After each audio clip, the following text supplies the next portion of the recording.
राम से बड़ा राम का नाम। और इस राम नाम की महिमा को बताने के लिए जितने भी शब्द कहे जाएं वो कम पड़ेंगे, किंतु हम आज अपनी चर्चा का विषय दो केंद्र बिंदुओं पर ही सीमित रखेंगे, जिसमें से पहली है राम राज्य की अवधारणा। भगवान विष्णु के 9 और अवतार हो चुके हैं और भगवान श्री राम उनके सप्तम अवतार हैं। तो ऐसी क्या विशेषता है कि राम राज्य की अवधारणा, एक आदर्श राज्य की अवधारणा को भगवान श्री राम के साथ ही जोड़ा गया। भगवान श्री राम खुद साक्षात धर्म के मूर्तिमान थे, पर्सोनिफिकेशन ऑफ धर्म। यानी कि धर्म यदि कोई आकार लेकर, मनुष्य का रूप लेकर आपके समक्ष आए तो वो भगवान श्री राम के जैसा दिखेगा। और यहाँ पे धर्म का तात्पर्य है राइचियसनेस, ड्यूटीज, धारयते धर्म धर्म, यानी कि जो धारण करने योग्य है, जो करणीय है, वह ही धर्म है। और भगवान राम का पूरा जीवन इन्हीं आदर्शों पर चला। उन्होंने सदैव सत्य और सुख में से सत्य को चुना। उन्होंने सदैव न्याय को चुना।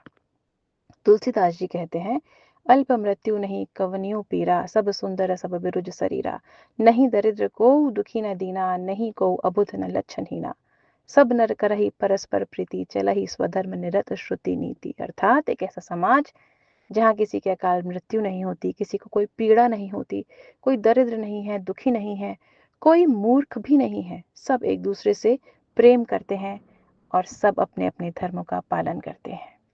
यह आदर्श व्यवस्था भगवान राम के साथ इसीलिए जोड़ी गई क्योंकि वो स्वयं इन्हीं आदर्शों पर चले। दूसरी बात जो मैं यहाँ करना चाहती हूँ वह है कि भगवान श्री राम का जीवन अद्भुत संतुलन का परिचायक है।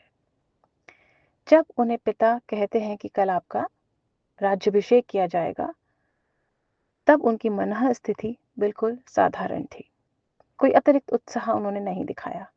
और जब उन्हें कहा गया कि आपको 14 वर्ष के लिए वनवास जाना है, तब भी उनकी मनः स्थिति बहुत संतुलन थी। तब उन्होंने कोई उद्वेग, कोई दुख नहीं दिखाया।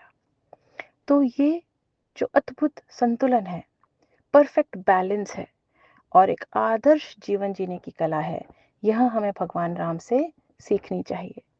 तो आइए इस रामनवमी पर प्रण करते हैं कि भगवान राम के बाहरी स्वरूप की पूजा प्रार्थना के साथ जो उनके गुण थे, जिन आदर्शों पर वो चले, उन्हें अपने जीवन में उतारने का प्रयास करेंगे।